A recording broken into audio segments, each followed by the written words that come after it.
Welcome to the BucketCast, everyone. How are you doing today? I realize I have not done one of these in a while. I think I did the third or fourth episode. It was ending off like February or March. I was talking about, I forget what I was talking about. I usually do. There's a lot going on there at that time. But what we've got going on at this time is something that hits to the very origins of what I do here. You see, many of you may not know this, but my start did not just come on October 7th when I tragically watched awful things on TV and decided to make a choice of ambition and determination. I also had much cheering on long before that. And from this man right here in particular, this man right here, Dwight of MTG Ectoplasm, and many other things that we are about to get into.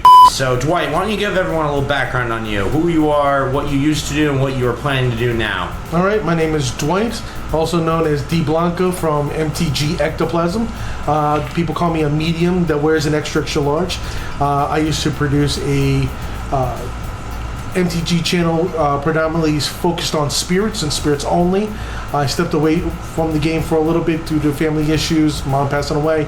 I haven't come back to the game yet. I have people like yourself, Nikachu, other people saying, hey, Dwight, you got to come back. I may be coming back a lot sooner than I thought.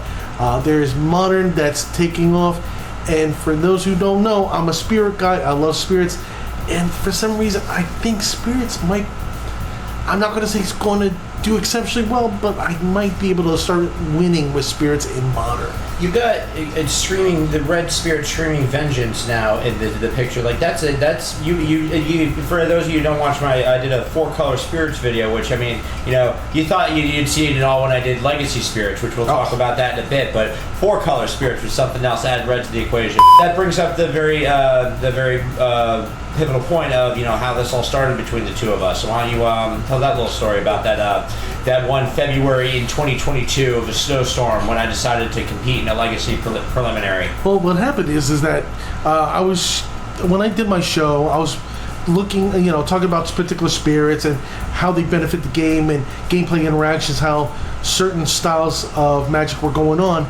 And at the end of my show, I'd give a shout out to people who were being successful in Magic. And it was like, I don't know if Pioneer was a thing at that time. Maybe it was, but I know it was just starting. So it was like, okay, I was shouting out Pioneer, I was shouting out Modern, and all of a sudden somewhere I saw a Legacy, and I'm like, hold up, there was somebody who did exceptionally well in Legacy, and I look, and it's Advanced Spirits, and I'm like, okay, whoever this guy is a unique individual, because the fact that spirits in Legacy doesn't make sense. You see merfolk, but not spirits. I gotta have this guy on the show. So I reached out to you. You came on, and let me just tell you, absolute delight, the charisma, the outgoingness, the unique style that you have. Like I said, the French state, the je ne sais quoi, a little bit of I don't know what. And let me just tell you, I was taken aghast. I was like, wow, this guy has something. And I even told you, you know, maybe you need to start streaming. People need you to see you in the digital world, because for what I heard and what I could see, Papa, you got something going on here. I've come to realize that, and you know, it's one thing being it's one thing speaking a sentence, it's another thing doing it correctly. It's one thing to hear other people say that, it's another thing entirely to know you can do it yourself and put that utilize that tool fully. So, Dwight, you said you could be making a return sooner than you thought. What's that looking like? You care to give us any previews or of anything or any? Well, obviously, I'm going to come back to Spirits. There is a game store near me. I'll give them a shout out, Greg's Games, because they're going to be hooking me up sooner than later due to certain things that I will be proselytizing a little later. I don't know what it is or what it could be, but they do a Modern game there, and I've talked to several people, and you know, I have played a little bit of the Modern there, and I'm starting to get that itch to be competitive again. Yes. You know, for those who don't know, I did the Modern thing at SCG Philly about 2 years ago with Nikachu, and I did a John Wick promo. You know, I love doing wrestling promos and saying, you know, I'm coming after you, Bob, I'll pity the fool, right? But I shot out a promo, and MTG Magic Girl was like, she loved it, and you know what? Like, you want me to come back. Like, a lot of people want me to come back, and it's like, okay, I feel the love, and I think it's a moral imperative. I got to come back. And you know what? We need you back. I'm going to tell you why I need you back. I'm going to give you a little. Other than the fact that I love working with you, is that if you pay attention to my channel, and I'm sure you all know this too, I've been on a desperate and determined mission to rewrite the cannabis stigma within not just New Jersey but across the country and hopefully the world. And I find that a very difficult pile of customers to get out of that closet, that smoky closet, that dank closet, are Magic players. They'll toke the toke. They'll go to tournament stone. They'll miss turns, and they will be shameless about it. They will stare there with a hand of 5 cards, 2 of which are upside down, going at a competitive tournament, but they will not be open about cannabis use. Dwight, why do you think that is? I don't get it. I mean, personally, as a nurse, I believe in the holistic approach. Especially for those with cancer, I'm like, give it to them so they can eat. It helps them with their stomachs, yada yada. If I've seen people with anxiety disorders, and they take it. It's wonderful, and it's like, even though it's not legal federally for the state-wise, and from what I can see, I hate to say, for the patients, for people, you know what? I think it's a good thing. I think it's a good thing, and I don't know why people are afraid to, like, I hate to say it this way and use this terminology, but afraid to come out of that closet. There's nothing wrong with cannabis. If you do it in moderation, you do it right, you don't sit there and drive, toked up, you make poor decisions toked up. There's nothing wrong with it. Have a good time. I think it's a permission structure thing as well. With a particular fan base, if you're going to go into that kind of world, you need some sort of green light from that thing that you're liking, that you're a fan of, in order to do it around that premise. Like, musicians have done that often, where like you'll see some like their fans start smoking weed when they write a song about weed, and they're like, oh, okay, well, now it's. So I feel like a lot of them need that green light from Wizards to have something like. I can't believe I haven't shown you this before. They need something like Cannabeasts. Now, this is an excellent game. I found this at a collector's con last year. You're going to enjoy this. Okay, I piqued my interest here. They're a trading card game based around cannabis, different strains and terms, and it plays like Yu-Gi-Oh! Really? So you've got Puff the Magic Dragon. You got Lamb's Breath.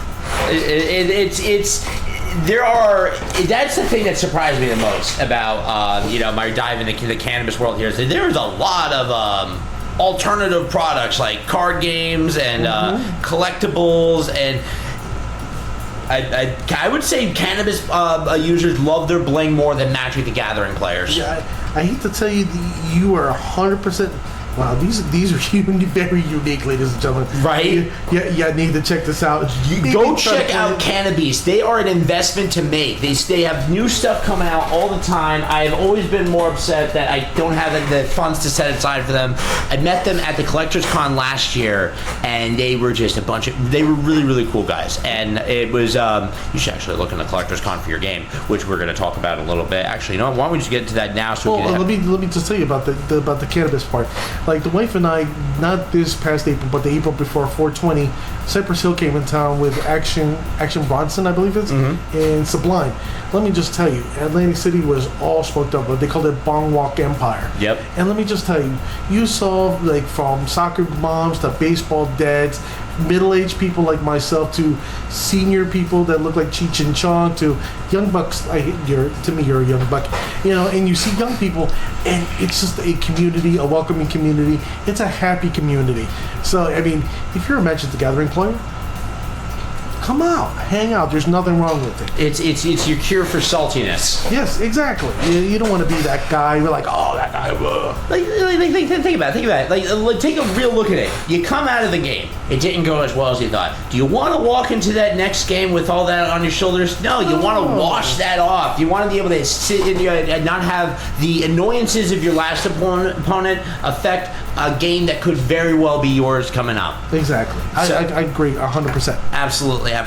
So, Yes, sir. Before we get into other stuff, I'm dying to hear more because I've only heard so much about this. Dwight, you've got a box there. It seems like it's very special to you. I want you to tell us a little bit more about what I'm seeing here. It's called Orange Liars. Wait, what'd I say? No, nothing. Go ahead. It's a fun game that I started building or creating deck in 2021 around the time of COVID, because I kept on seeing people accusing other people of being a jerk and so on and so forth. And the wife and I came up with an idea. It's like, wouldn't it be fun to, accuse your friends and family of scandals, and they had to pay a consequence for it, and all of a sudden we just had this idea, and here we go. It's like the whole point is to be a lying liar, to be the best fibber, fabricator, teller of untruths, to hoodwink and bamboozle your people, and that's the fun part. The goal is to be the best liar you can be. Like all these games out there, even Magic the Gathering, Pokemon, Yu-Gi-Oh, you gotta be an honest person.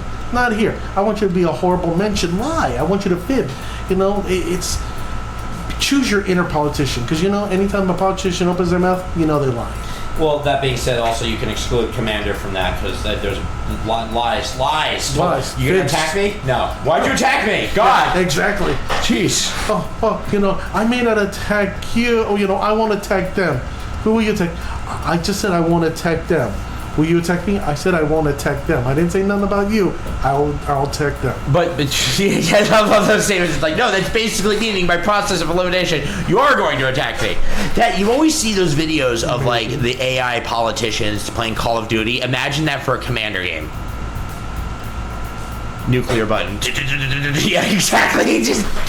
I built a new deck called Mendicant, the core something or other. It's an artifact deck. Yeah. That's how I am. I'm like, I won't attack you. Oh, I'll attack you though. Oh, I won't attack you. Oh, I'll attack over here. I'm an absolute scumbag. You're a what's it called? A stir. You like to stir the pot. There's a new deck I want to build. This Aernabel. It's that. It's some type of weird toy from the horror set, red and white. It's a 2/2. If you attack, it deals damage to all the creatures that you had. Well, deals damage equal to the amount of creatures you control, and that goes to everybody. And I'm a scumbag. I admit, I'm a jerk when it comes to Commander. I believe in equal opportunity, middle fingers. So like that's like, I won't attack you, but you will get damage. Idea bank for us down the road. Politicians slam videos based on Commander decks. Ooh. This is Ural. He says he's not going to attack you, but he's loading himself up with enchantments every single turn. Can he be trusted? Can Naya people really be trusted? That may have been too far. I'm sorry about that. Anyway, let's move on. Next on Bucket Man, you'll see it live. What, the hate for red, white, and green people? So I can't stand green people. Red people and white people, I respect. Green people, I can't stand you green goddamn people. Green people. Oh, you horrible green people. You're sick. You look like you have gangrene or something. You gross freaks. Okay, so anyway. The only thing I like green is cannabis and lettuce. And lettuce. Maybe like... Not salad, but lettuce. And the green Skittle. Is there a green Skittle? Yeah, there's a green Skittle. It's like lime. It's like probably the best lime flavoring I've ever had in my life. Oh, no. I apologize to the green Skittle. I didn't know you existed. That's okay. So is this out in stores? Blind Liars? Not yet. It's still demoing. We're hoping July 19th. Greg's Games. We're going to be doing a promo testing there. So if you're watching this and in the New Jersey area, Greg's Games in Hamilton, New Jersey, come out and check it out. We're going to be handing out obviously stickers. We're going to be asking people their thoughts, concepts. This is the base set. We came out with 3 expansions that have not completely come out yet, and we're asking people to play test that. That's the executive, judicial, and legislative branches of adding add-ons to this core set. But the real question you have to ask here is, are you telling the truth right now about that premiere?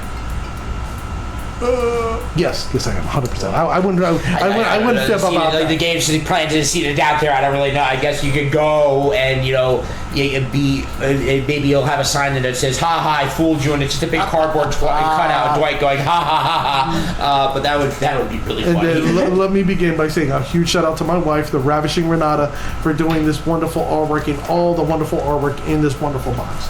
So I have to. I will shout out Renata as well because I've only met her once, but every time on live with whenever I was live with Dwight, I would always get good reception from Renata. She would always laugh at me, and she'd always have good things to say to me, even though she'd only had either met me none or once before. So shout out to Renata. You work really hard. Dwight. Yes, sir. With your return to the Magic the Gathering content world, whether it be on Arena, Moto, or in paper, we know what's going to be the same. You're gonna still throw some of your double, extra large, medium skills out there to contact the dead.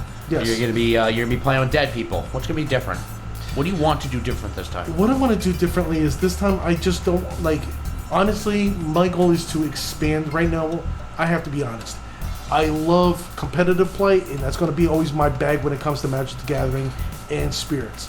But when I have to be honest with you, I have to change with the times. When it comes to Magic the Gathering, you know, I know, we both know how you guys at home know.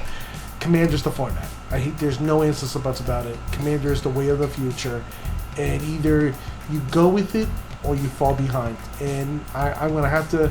Unfortunately, there's 1,001 channels that are proselytizing Commander, their little tidbits or sneakers, and I hate to say I'm going to have to get on that, but I'm going to have to do my personal spin. I have to figure out what that spin is, but I hate to say Commander's the wave of the future, unless there's a new format that we don't know of, unlike Brawl that was a complete utter failure.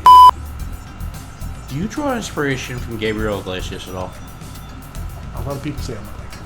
It's not even that. I just realized the double extra large thing gave me the fluffy vibes of that. It wasn't meant to. I was like, I wear double. A medium, meaning I see spirits, and I wear an extra large, which I do. So I was like, I'm a medium that wears an extra large. Everyone does their own celebrity reach out. I think you should do a fluffy ghost and see if he responds. I reached out to Jim Norton. Love the guy. He's amazing.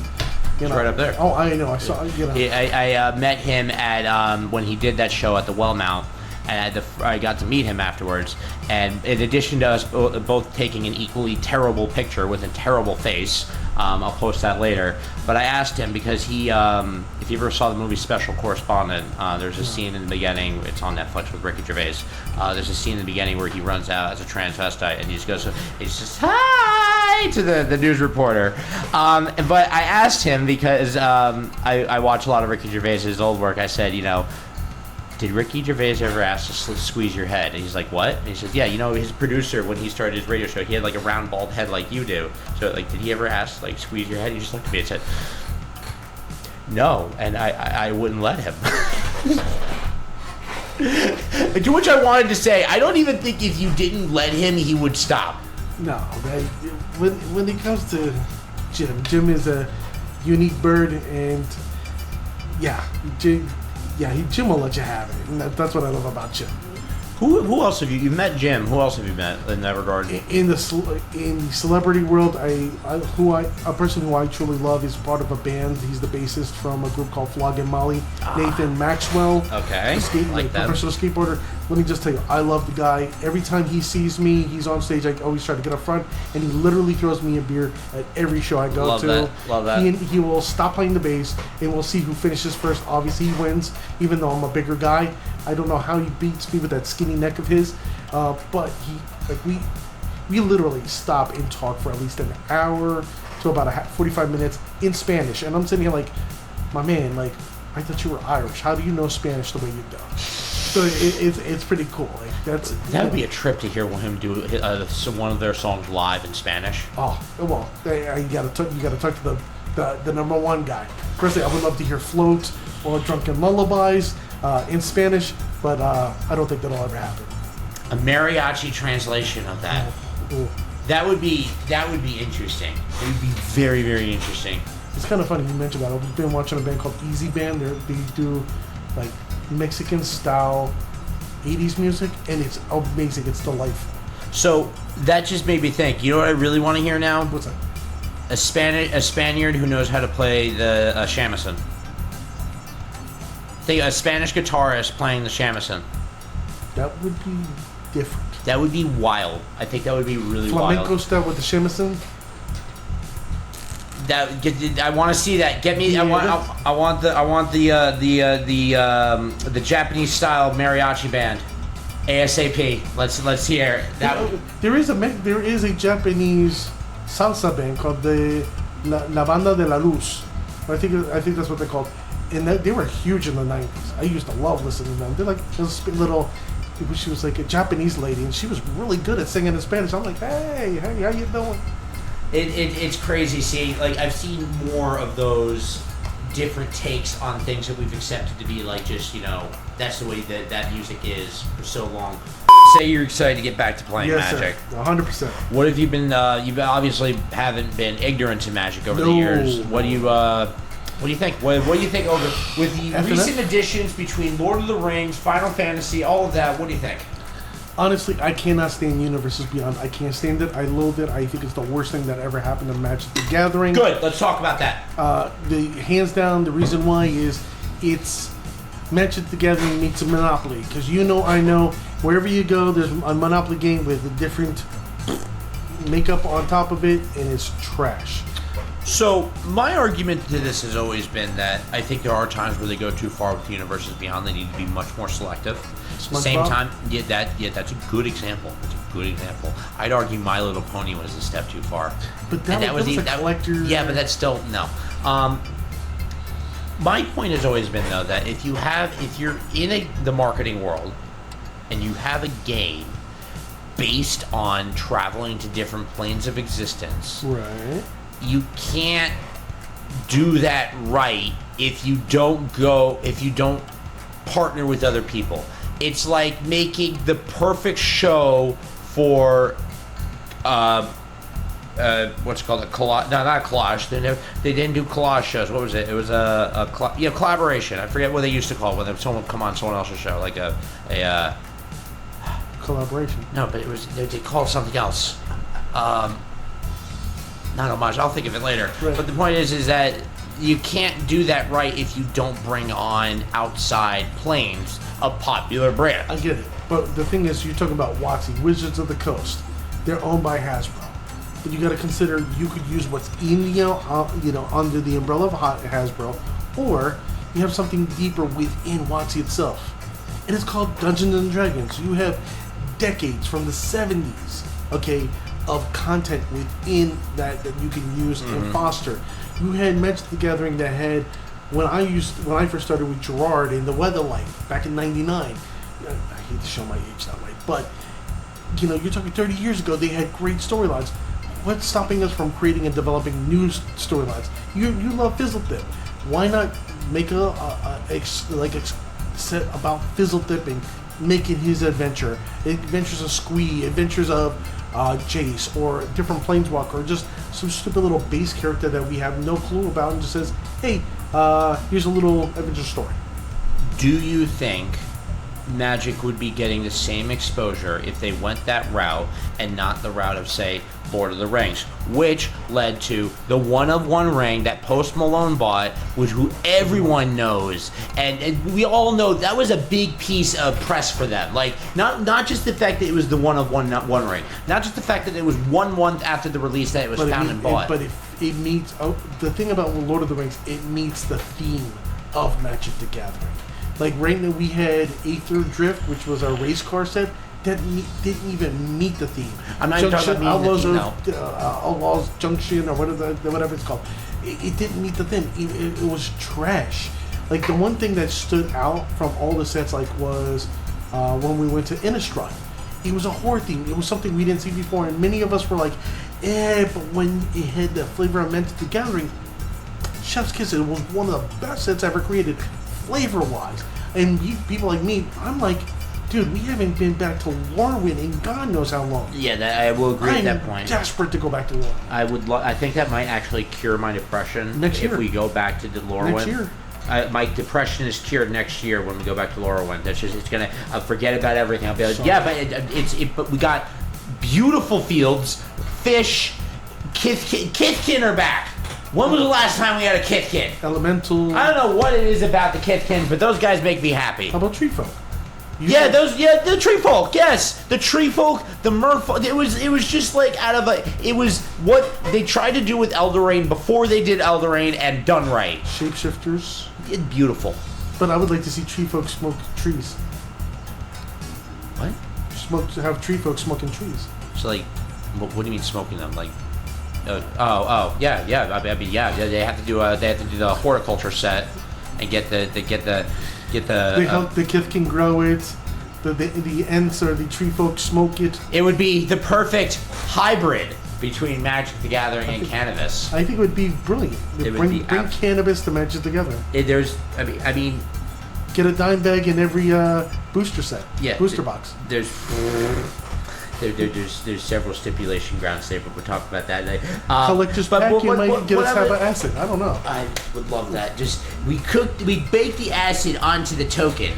How about crystal meth? Which one do we get? Oh Christ! So, but more to the point, I was saying that like, and this may be an unfair way of looking at it, but if they were to go the route of Dungeons and Dragons for that, without even looking at if Lord of the Rings fit the set, would it have had the same impact as the Post Malone interaction that Lord of the Rings brought? That's what I'm talking about, is the fact that universe expansion, then, yes, maybe he would have gotten into it more publicly even without that. But the point is that universe expansion jumps out, gives the opportunity to jump out to other public figures to bring more people into the game. See, my thing is he was interviewed by Howard Stern about the One Ring. He was like, oh, do you play card games? And the only reason they said anything about it is because he spent $2 million on one card. Yeah, but he's always he's always sported Magic cards. But, even if we didn't have the One Ring, he would still be playing Magic.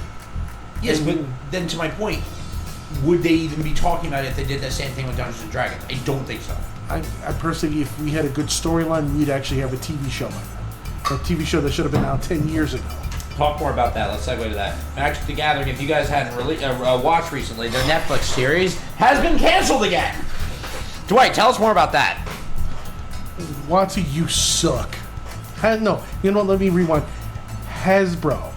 You have a great property with great storylines, stories that go back to 1994. Are you kidding me? And you dropped the ball. Look, let's put it like this. He-Man, the Master of the Universe, absolute train wreck, but it's successful. You have My Little Ponies out there, successful. You have all these other things out there, successful. What the hell are you doing? This is a great property that you just... Is He-Man really still doing that well? They're coming out with a movie next year. Okay. They're coming out with a movie next year. Are you kidding me? I didn't even know. I thought He-Man was more like a collectible thing. I didn't know if that was like a still like no, strong I remember playing with He-Man, and I'm like, I'm excited to see. I want to see Thundercats. I mean, who doesn't? Or Street Sharks. There are certain, there are certain planes I don't feel like they can go into. One of which is the DC universe. Why not? If we're going to, we did Marvel. So they either have to make Superman unbelievably broken or basic as fuck. See, this is where I got to complain. Watsy, you should have never stepped in bed with Marvel. Because you could have sat there and said, Marvel have their own separate game, and it would have been successful. You would have had comic book fans saying, hey, this is a game based on this, and you would have had Marvel fans gather to that. That was a 100% lost opportunity on their behalf. Stupid, idiotic move on their behalf. But do you know why? It's because putting a mana value on anything raises its price. Like you could put a mana value on your Social Security card now, and it would have more value. Oh, I have a mana. My mana value for my Social Security number is X and 3 blue. By the way, hey, my driver's license has a mana value. It has a star. The real ID. Oh, okay. I thought I was gonna be like, is that a problem? Should you be here right now? You have a star. No, seriously, the real IDs we got stars. I can't get an appointment for one of those. I just haven't been able to. I did. Goddamn impossible. I set my appointment back in February, and I just went last week. I'm gonna put a brown star on it and just have them say, yeah, they did a shit job on it. But just a little the poo emoji right on the corner.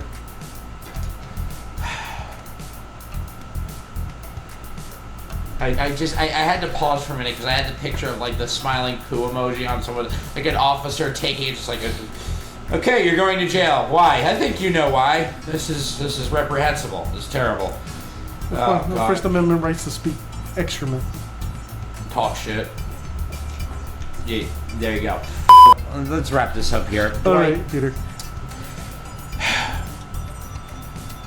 What do you have to say to everyone right now? We've got a lot of, and I'm not going to go into things too much, but I try to touch on this at least in a general sense. That we've got the world in a pretty scary place right now. We've got a lot of questionable things going on. A lot of people that are speaking up right now, and all throughout that, we have to remember that this is whether we realize it or not, this is the dawning of a new era. We need to decide what we want to see, not just out of our political leaders, but our media figures, our public figures all over. Dwight. Yes, sir. What do you have to say to people right now? If you had to hold a big mic to the world right now, as far as headspace, morality, thinking, moving forward, what would you have to say to them from a ghost perspective? Cut the crap. We're all humans. We all laugh. We all bleed. We all cry. We all have sorrow. Just be a good human. That's it. Cut the crap. Stop the violence. Stop all the crap. Be a good human, because you only got one life. And guess what? Our time here on this planet is short, while time itself is infinite. Enjoy while you have it. That doesn't mean you want to go out there toke. You want to drink. Do it responsibly, obviously, but enjoy life and appreciate and love others. That's it. Just cut the crap and be a good human. Well said. And you know who that's impossible for? Ice, ice, baby.